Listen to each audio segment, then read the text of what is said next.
The superpower thing, I don't like it. I don't think that's the right word for it. Do you know what though? It's not fair. It depends on how it empowers you. So like when I say superpower, like for me, it just reminds me to focus on those amazing bits like my creativity, my fast thinking. People say people on the spectrum haven't got empathy. I've got probably more empathy than most people. You just don't display it in the way that people are used to seeing. And you are hyper vigilant as well, because you have to be, because the world is constantly going at 1,000,000 miles an hour. Mm-hmm. It never stops.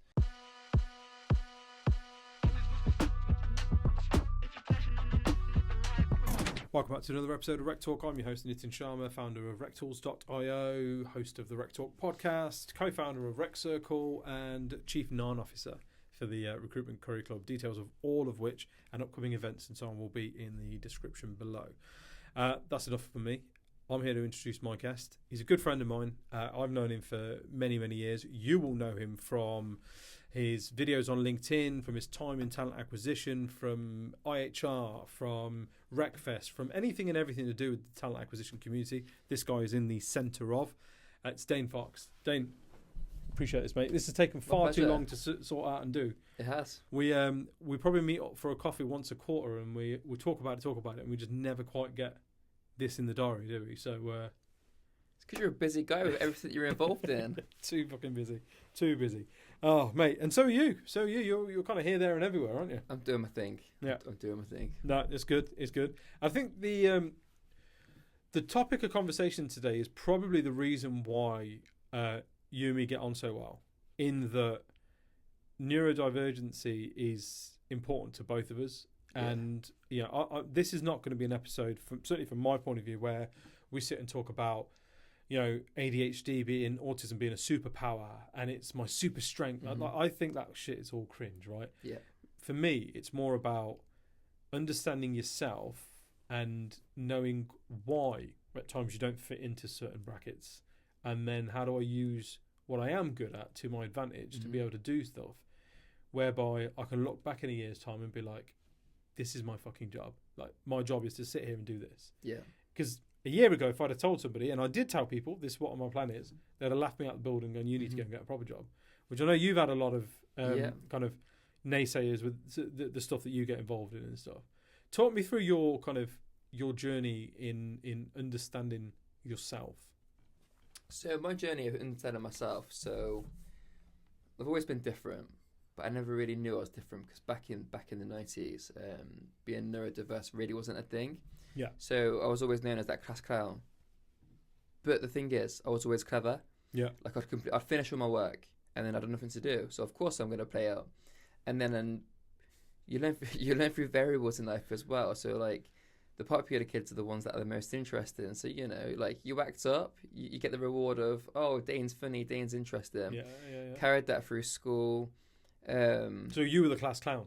I was the class clown, but also as well, like I wasn't. I think there's like two different categories. You've got the ones that haven't got the ability to then button down and get their work done and do a good job, because I was always getting good grades. I was actually quite resentful as well of the fact that I was quite smart, which is weird because I didn't really want to stand out in that sense. Like when they put me into top tier maths or even tried to put me in the year above, I didn't want it for fear of being ridiculed. But then I got to like halfway through year 9, 10, and I thought, you know what, I want to do well now. So I just knuckled down, did what I needed to do. So school was an interesting one. So I was both popular, but I think for the wrong reasons. So then I almost had to do a bit of a rebrand. Yeah. Calling it a rebrand at like 16. I know, is it's really mad. But I benefited from occupational therapy because I was very quick to react to things, and I learned so much about myself by having that, and I'm so grateful for having that experience. That then motivated me then to become a therapist myself. So I went to university, did a degree in psychology and psychotherapy, did a bit of Italian as well on the side, 'cause why not? And then did a master's degree in psychotherapy. And then selfishly, I realised, because you need therapy yourself, that actually that whole course was just for my own self-growth. Care about people, find people fascinating. But it was I could sense it was changing me too much. I couldn't have conversations with people without reading too much into things. So I thought, I know, let's go into recruitment. like, let's just get people jobs. Like, how naive was I? How naive was I? So it was most of recruitment is being resilient, people potentially letting you down, or people trying to sort of one up you. And you kind of, we don't talk about it openly enough, right? But you really underestimate going into recruitment how shitty some people can be, 100%. And like the shit part of humanity, and the shit side of people. Yeah. You know, how many times they'll kill their nan not to go to an interview, or how many times they'll promise you the sun and like just not deliver. And like you really do, you see a really horrible side of people, which I think is why a lot of people who leave recruitment as an industry, be it HR and TA sector or the agency side, when they leave, they never want to go back. They never, ever want to go back to that industry, and they have such a bitter taste in their mouth, because you really do see a really bad side of people. You see some great things, right? And it's a great industry, and I respect it and love it to bits because it changed my life. But we don't talk about the fact that actually people can be right arseholes and will let you down. Will, not can, will. Yeah, you know? They will. And yeah, so going through a psychology degree and stuff, and you're like, yeah, you know, I know people, I understand people now, and then you go and fucking see it in real life. That must have been tough, but you go and join the corporate world, right? Now, how does being the intelligent but interesting class clowny type translate into a corporate environment? So I think people that are neurodiverse learn through variables. And I've had to experience a hell of a lot of variables, because I've always had that attitude of, I don't want any special treatment. Like, it's survival of the fittest. Like, I didn't tell anybody about my neurodiversity until recently, when my daughter pretty much outed me because she recently got diagnosed herself. It's just so funny. But she's so proud of me, bless her. And you know what? I want to... Why didn't you tell anyone about it in your professional career? Because people, human beings, will latch on to it's so easy to be negative. It's so easy to latch on the negative aspects. It takes 10 times more effort to be positive than it does to be negative. And unfortunately, there is a stigma with a lot of different things. It's not just neurodiversity. It's like being a minority of whatever it might be, minority interest, you name it. If you stand out, people don't really understand that world, then all of a sudden you're different. It's panic. Yeah. Like, people want to go to their comfort zone. So the minute I tell people that, hey, I've got ADHD, I'm a little bit on the spectrum, rather than seeing Dane Fox as this bright, intelligent, charismatic recruiter, or whatever I am at the time, because I do so many different things, it's because of this, it's because of that. And I don't want that, because I've been working so hard to overcome any of those nuances that come with it, and embracing the positives. And it's just like, every time someone says, oh, it's because of this, it almost sort of takes me back to that point where it's like, no, I've overcome that now. You're being judged again. Yeah. I hear that.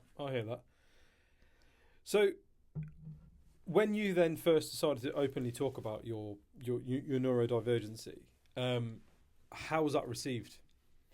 That's a question. So my early experiences, and if they're watching this podcast, they probably know who they are. We're quite, we're quite shocking, actually. I remember sitting in front of these two people, and one of them turned around to me and said, "Why don't you take drugs?" And I was like, "No, that is not the issue. It just seemed really flippant." It's a good idea. Yeah. Yeah, it's really flippant, and I don't know. I just felt like I wasn't wanted or welcomed, even though I was doing a really good job hitting my KPIs. I don't know, it was just a lot of adversity. And there's some other things going on in my personal life at the time, like my partner is saying to me, hey, we're having a baby, which is the most amazing thing in the world, but I just felt like I was a big kid. I had to grow up so quickly. Yeah, it's the best thing that ever happened to me. But then after that experience, I just take all these different situations, add it to my bowl of breakfast, and I eat that up, because it's like, I will prove people that actually you can have, I know you hate the word superpowers, and you can have kryptonite as well. All in the same sentence. Do you know why I don't like the term superpower? Because I think it takes away the importance, and it babyfies language. To me, language is incredibly important, right? Yeah. I feel like we live in a world today where language is used to weaponize certain things. You cannot talk about this because if you do, you are this. You know what I mean? You can't talk about certain politics because if you do, that makes you as anti whatever. Yeah. You can't talk about the LGBTQ community because if you do, then that means that you are being homophobic. Yeah. But in the same way, we now have conversations around immigration, and immigration and illegal immigration are two different things. But because it's banded together and we weaponize the language, immediately an immigrant is an illegal immigrant and shouldn't be here, right? And so when we keep using words like superpower, superpower, superpower, I think it babyfies the... Do you know what I mean? Like, listen, I don't need you to tell me I have a superpower because I'm not a fucking child. What I need you to do is understand me, my strengths and my limitations, right? And work within those parameters like I have to every day. Yeah. Not tell me, oh, you got a superpower. Fuck you and your superpower. Like, fuck you and your superpower, right? Yeah, that's not telling a disabled person, but you've got a superpower now. Yeah. Oh, you've lost your sight, but, you know, your hearing would be much better. Like, stop trying to put a silver lining on something that actually people have to live with every day. Yeah. That's why I hate it. And that sounds pretty fucking, like, passionate, right? But I think we live in a world where we're finally accepting and openly having a conversation that this exists. You know, it is a spectrum, and not everybody flaps their wrists in a panic, and not everybody can, you know, refuses to make eye contact. Right? That doesn't mean that they don't. You know, we've gone from putting people into boxes actually to accepting there is a spectrum. Yeah, that's great. Why can't we take the next step forward? I'll tell you why. Because we're not willing to actually have the conversation that you know, when we talk about, oh, there's more children these days, or more people these days are being diagnosed with autism and ADHD. Yeah. Try telling your granddad that, who used to, you know, go upstairs in his attic and play with his train set at 6 o'clock every day, and wanted his knife on this side and his fork on this side. And you had you had cabinets of china that were decorative china. You can't actually eat on it. It's just to look at. Try and tell me they're not autistic. It's always been there. Yeah, do you know what I mean? Always been there. It's nuts. But yeah, sorry to interrupt. But yeah, the superpower thing, I don't like it because I don't think it is I don't think that's the right word for it. Do you know what though? It's not fair. It's an interesting take, but it depends on how it empowers you. So like when I say superpower, like for me, it just reminds me to focus on those amazing bits like my creativity, my fast thinking. People say people on the spectrum haven't got empathy. I've got probably more empathy than most people. You just don't display it in the way that people are used to seeing. That's the difference. Yeah, like, and I hate to say superpower again, but like we've got these things called mirror neurons. You know what mirror neurons are? No, go on. Basically, it's the chemicals that transmit from your brain to other people, and that's why you find it hard to connect with people via video rather than real life. And your brain latches onto those chemicals forever. So mirror neurons, but when you've got autism, and there's probably other neurodiversities that have this too, but it means that like you emit more of them. So you can soak in what's going around you, and you are hypervigilant as well because you have to be, because the world is constantly going at 1,000,000 miles an hour. It never stops. Same with ADHD, it never stops. So you are soaking that in. Okay. So yeah, so you find the term superpower then quite kind of empowering, which that's fair. That you know, there's I'm sure there's more than half our listeners will be thinking, well, no, I don't agree with you, and actually I do think it is a superpower. You mentioned Kryptonite as well. Oh, tell me about your kind of the mindset with that. It's a hard thing because it's supposed to be about TA, but sort of giving you an insight now into the world of neurodiversity. No, but this is the conversation that's more interesting, right? We can talk about TA all day long. Yeah. You can come back and we'll do an episode on TA. You know what I mean? So like it's a hard one because my emotions like are up on neurodiversity is up and down because I actually forget that I have it. And when I'm speaking to people, I don't see myself as somebody that has it. But then it's every now and then I'm like, could have been because of this. But if you said to me, if you could have a magical pill, it'll get rid of it. I don't know. It's that blue pill conundrum, isn't it? Like a part of me is like, yeah, absolutely. But on the flip side, it's like I quite like being me. Because it is you. Because there's no one else in my. Listen, take away take away all of your quirks and all of your limitations and all of the things you're good at and all the things you're not good at. What's left? A vessel. Yeah. It's not you. Yeah. You know what I mean? And listen, unfortunately, I'm at a point in my life where I attend more funerals than I do attend weddings and births, right? Wow. it's not them. It's just a vessel. Mm-hmm. And so many people have that kind of like, oh yeah, it just didn't seem like her or him. It didn't feel like, absolutely, right? Because that's that's the makeup of a person. All the things that they are and they're not. And this is where the whole the kind of the superpower and kryptonite conversation for me is a bit flawed in that, you know, you wouldn't say, oh, do you know what, that John over there, John's incredibly good at walking. You know, you can walk for miles. Like John, it's his superpower. No, he's good at walking. You know, do you know what I mean? Like, you know, in the same way, you're good at things naturally. You know, I watched a TikTok years back, which was like, oh yeah, that's really funny, because it's sort of like, you know, are you really a jack of all trades, or do you just have ADHD and you're just genuinely good at things the first time you do them because actually you got an interest in it? Mm-hmm. And you know what I mean? You hadn't DJ'd before you started doing your DJ gig. No. You know? But you're one of the busiest DJs in the Midlands area. Yeah, it's mad. I hadn't done any of this before. I've got the biggest podcast channel. I don't know how the fuck I've done it, but I've got it. You know what I mean? You have. Yeah, but it comes from just sort of accepting and not calling it a superpower. That's me. That's who I am. I have to keep myself busy. I have multiple shit going on all the time. Different projects. Everyone's always like, how do you have time to do anything? That's how my mind works. I need to keep busy, right? You also don't give it to a busy person. Yeah. You know, but everyone who is not wired the same way I am will be like, mate, you need to pick one or two things and just fucking double down on them. And I'm like, I find that boring. Yeah. I can't do that. I physically can't do that. How have you adapted kind of, because you had to move out of the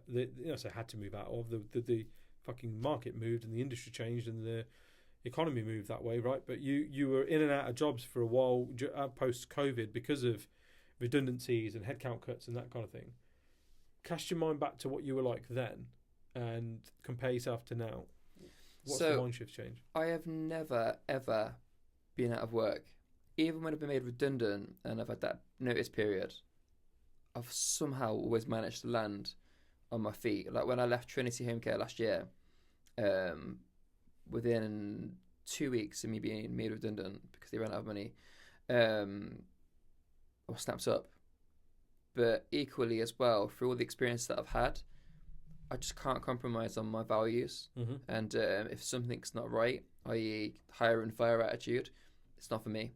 Because I'm a people person. So wherever I work, I need to be purpose or aligned, or needs to be something that's going to be contributing to society. But is that not just the nature of business? Businesses hire when they're growing. Businesses make redundancies when they contract. Is that not just the part of life? They do to an extent, but I think it's the attitude and how you do it. So the individual that I was working for temporarily, he would hire people and he'd be like, actually, I don't need that skill set anymore. But they've just resigned and they've left their job. They've turned down other opportunities. I turned down another opportunity to go train for him. I had 2 opportunities on the cards at the time.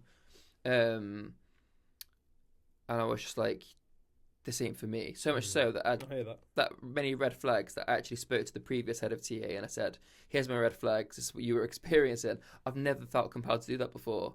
And he's like, yeah, absolutely. And even my wife, she was like, you need to get out of there. And so like now when I'm interviewing at places, and I have my own interviews, conversations, but I'm being so authentic because it needs to be right. I don't want to chop and change. And it's funny saying that because I'm doing it in the most fractured market going. Yeah, some could argue that actually right now you need to be saying whatever you need to say, eating shit and liking the taste of it, and go, thank you, sir, more please, just to go and get the job, right? But then that's it. Again, I think a kind of an evolution of, and we spoke about this off camera, of you going from being, you know, a person trying to find your way in the world, masking as you rightfully said, on almost a daily basis, to accepting who you are, then becoming a dad and getting married and finding a new interest outside of your traditional 9-to-5 hamster wheel stuff, and kind of being like, I kind of really like doing this sort of stuff, and if I can turn that into making a living, then why the fuck not? Why would I return to that lifestyle and that mentality? Do you think if you'd have come to the realizations that you have recently sooner about yourself and about your own neurodivergency, and like alongside if the world had been more accepting at a younger age, how do you think that would have impacted kind of your direction in life? Because I guess what I'm asking you is in a roundabout way is you acknowledge, you said your daughter's been diagnosed. Yeah. So you've got almost a chance to replay that in the, okay, this is yes, this is my daughter, but this is also a young version of me now. And I get to now make decisions and support her through decisions that you didn't have the opportunity or the help or the skill set really to do. You know what I mean? So how do you think your life would have played out differently should you be Willow's age right now? I'm grateful for everything that I've experienced, even the negatives, because it's just made me so driven. And I think the most driven people are the ones with the most interesting backstory. And I think I've got an amazing childhood. I loved it so much. Don't get me wrong. Nothing's ever perfect. I was raised by a multicultural family from Jamaican to Asian to Irish. It was amazing, and I'm so blessed. And also in a family where just like Dane's just Dane, and I would have hated to have been mollycoddled or pandered. So when it comes to my kids, and today's generation, I think there needs to be. It's controversial, but there needs to be a bit of give and take. Like the world, is it really going to be ready in the next 10 to 20 years? Hopefully, but we're about to move into a new age of agentic AI. We don't know what the world's going to be like. So I just think there's a lot of independence shaping that we need to give. Do you think, again, this comes back to the weaponization point of view that I have in terms of language. They call it woke, right? Yeah. Oh, we live in a woke society now. We're being too soft on people and that kind of thing. How much of that do you think holds true? I think... Because from what you're saying, it sounds like you are who you are and the way you are, and your strengths, superpowers, and whatever you want to call them, are the way they are because of experiences that have shaped you throughout your time. But by taking those experiences away, or by denying young people the knockbacks, the kickback, the setbacks that they're going to have, the difficulties and the struggles that they're going to have to go through, by paving the way for them, are we making them softer? And therefore, are they really going to have the experiences to be able to draw on to be the full potential of themselves? It's a hard one, because if I had... It's a hard one. I wouldn't have been the youngest head of TA in the UK, let alone the only head of TA on the spectrum. If it wasn't for my mentality and my drive and how I was shaped. But on the flip side as well, like, I think love, empowerment. It doesn't need to be mean. Like woke society, like there's that expression, cruel to be kind. Absolutely not. You're just going to leave fractures, and not everyone genetically and biologically is able to persevere without support. So I think love, but then of course you need to be firm as well. But like love and empowering, love doesn't need to be soft. No, okay, fair. So do you think that the next generation coming through, so Gen Z and Gen Alpha, because they'll be in the workforce soon, believe it or not, and we're that I dealt with them recently in my previous role. Do you think they're lazy? Do you think they're mollycoddled? Do you think they are protected in the world that we're creating? I think they've got the most amount of resources available to them than ever, and that's so overwhelming. No wonder they want to go... I'm not making a judgment. I want to play Fortnite. I'd rather do something where they can just doom scroll, because... Like, I feel overwhelmed. Yeah, it's escapism, isn't it? It's escapism 101. Yeah. If you can get them to hone in and you can say, here's your purpose. Like, I took over a very admin-heavy TA function in my previous role, and I got to know a bit more about them and their styles. And people said stuff about, like, here's the good things, here's the negatives. And I said, right, here's your special interest. You hit your train set at 6 o'clock. Yeah. Like, I made one girl social media expert because that's what she did on the side. Yeah. Made one person really wanted to be the 180 recruiter. Okay, cool. I'm going to help you on that journey. They were the most inspired, passionate TA team. And it's a shame that it came to an end so quick. No, fair. Well, would you do it again? So if the opportunity arose and you had the same sort of setup, but we're now in a world where people are a lot more clued up on these things and so on and so forth, would you go the same route, or would you accept that actually sometimes in work, when you're being paid a salary, sometimes you've got to do shit you don't want to do, and sometimes you've got to eat shit and like the taste of it. Don't get me wrong, being in recruitment has opened up so many doors, and all the things that I've done, and I love that.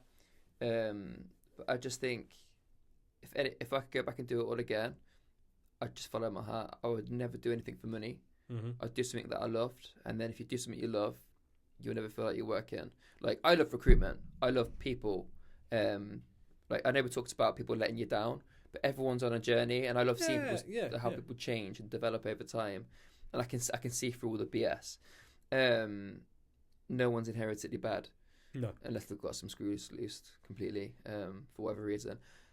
But yeah, for instance, I've been in recruitment for ages, but sometimes when life throws some spanners in the works, opportunities arise out of nowhere. My partner's dad was like, "Here's a karaoke host. Like, can you cover for me?" I've always loved karaoke. I'm like karaoke. I think I'm Will Smith when I get on the mic. And I fucking heard you, mate. Yes, you have. And you're probably one of Will Smith's 5 fans around the world. Probably, yeah. It's a shame what he's done recently.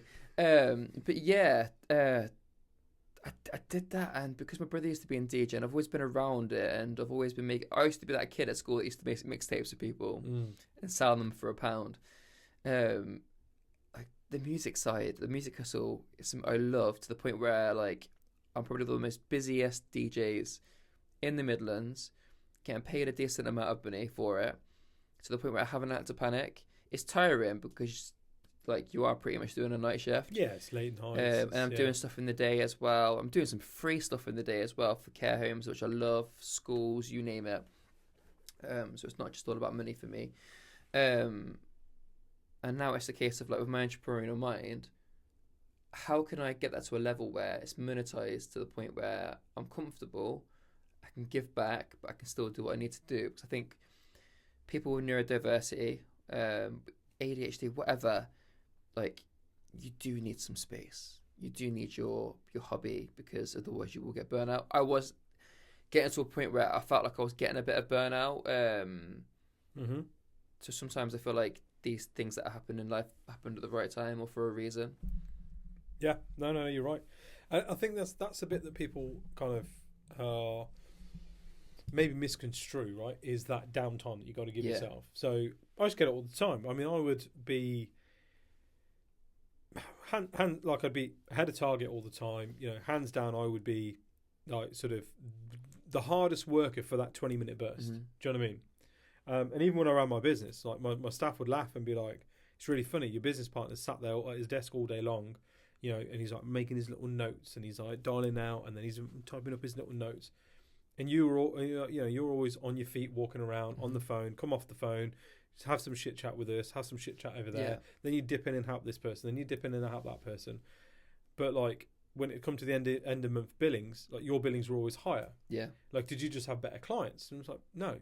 I just work differently. Yeah. But I have to reward myself with the shit chat, with the doom scrolling, I have to, because otherwise I have this thing in the back of my mind which is what's the point? What is the point? If I don't enjoy what I'm doing, what's the point in doing it? And I think that stems from feeling like we were lied to. Yeah. Because we were told, work hard at school, go to college, go to uni, learn to drive, marry your wife, have some kids, buy a house. Life's great. Life will be great. And then you kind of tick, tick, tick, going along the list. And you're like, this is not really what I was promised. And when does the life is good part start happening? You know what I mean? I feel like I'm burning the candle. I feel like I'm not enjoying what I'm doing. It's interesting you should say that, though, because when you're in it, you don't really appreciate as much as when you look back. Yeah. My daughter's now 8 and your daughter's similar age. And it's where's that time gone? She's just turned into a little teenager, and she'll be an adult before I know it. And I'm I want all those moments back. And again, I feel resentful of the past me, because I used to do 90, 100-hour weeks. I was that person. I'd be I'm not you working. feel stolen from.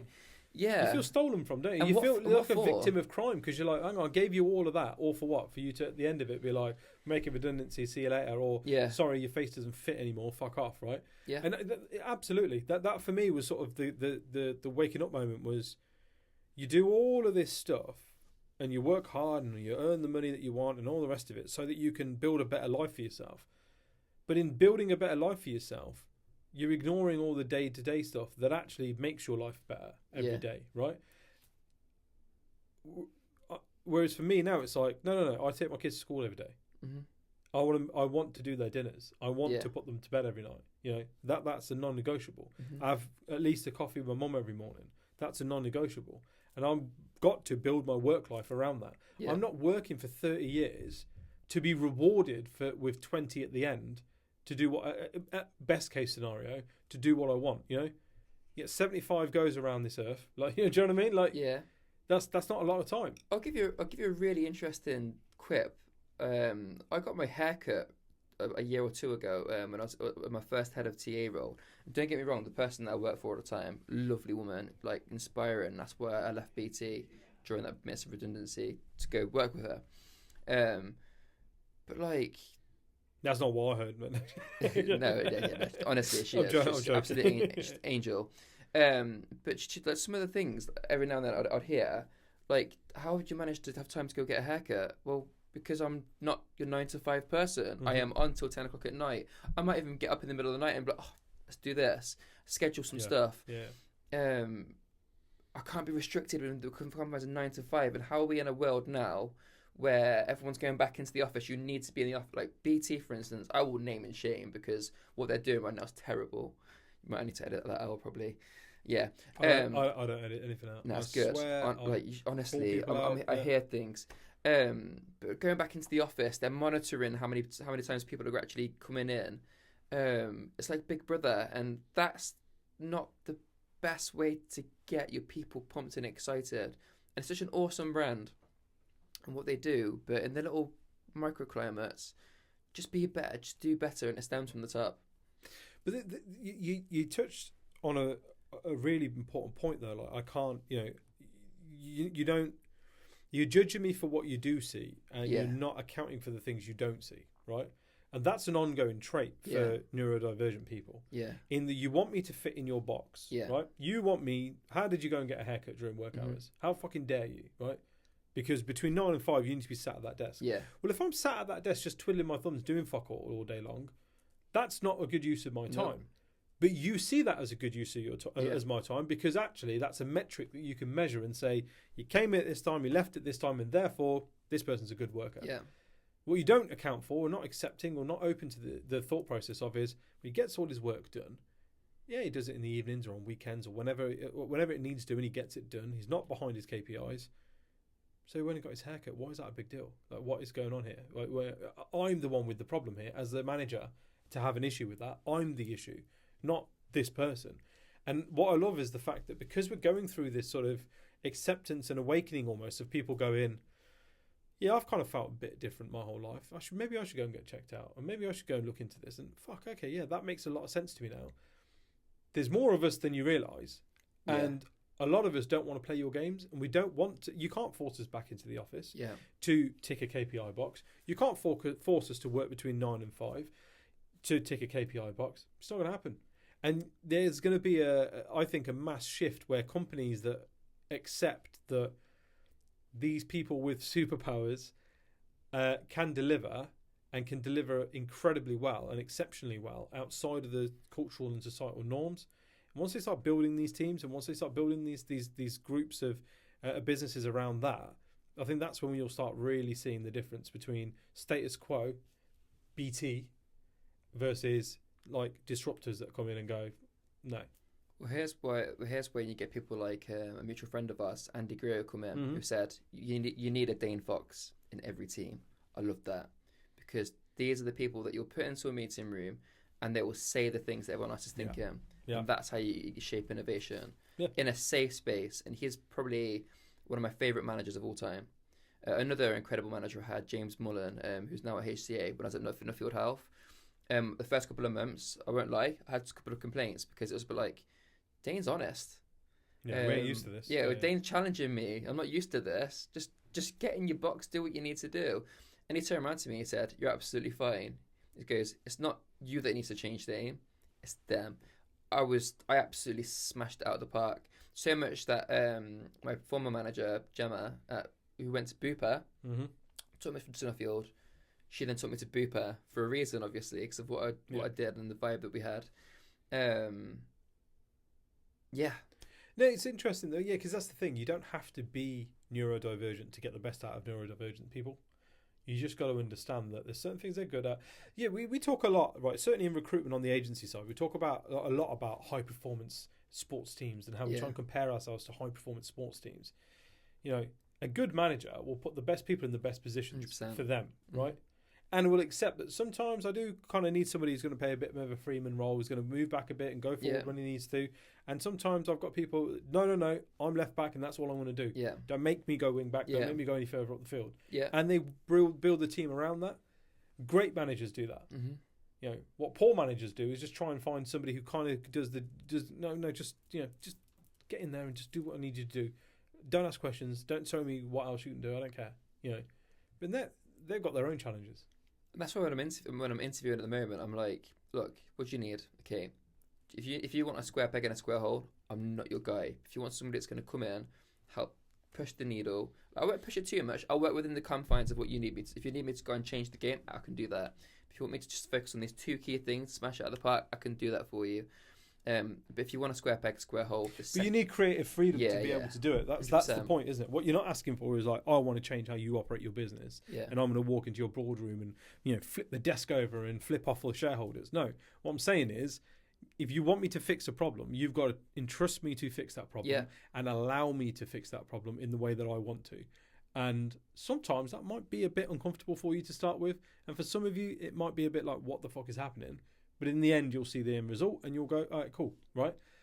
A lot of people haven't got that level of trust yet. And I think this comes back to my point around the sort of superpower and the babyfication of the language, right? When you go, oh, he's got a superpower, oh, he's, you're not going to give that person the keys to the kingdom and say, go fuck shit up. No. Right? You're not. No. And that's when you stop talking about it, this is it. But when you stop talking about it as you're different, you've got a superpower, use it to your advantage, go get them, Tiger. When you stop talking to people in that manner and start going, you're incredibly good at seeing shit that I can't see. I see a straight line here, you're seeing a different path. Go and do what you're fucking good at and go and carve me out that different path. That's different, that's uplifting, that's empowering. Telling you got a superpower, mate, go and use it. That's a bit piss off. But that's where my take on it is. I'd say another massive red flag that I had recently as well. Like a good friend of mine needed some support for a couple of months. Day rate contract, perfect. Like me and him worked together so well. Had an interview with his manager, the lady, chief people officer, and although we had an amazing chat about innovation, blah blah blah, everything that my friend needed, I lost her in the first couple of minutes. Do you know why? She said, "How to pronounce your name?" And I said, like Dane Bowers, that incredible singer from the 90s. She's like, the feedback was literally this. Not everything else that we spoke about. Yeah. It was, how did I get back from there? Like, it set the tone for the conversation. I'm like, that's a personality. Like, come on now. The fuck do you mean by that? Yeah. Yeah.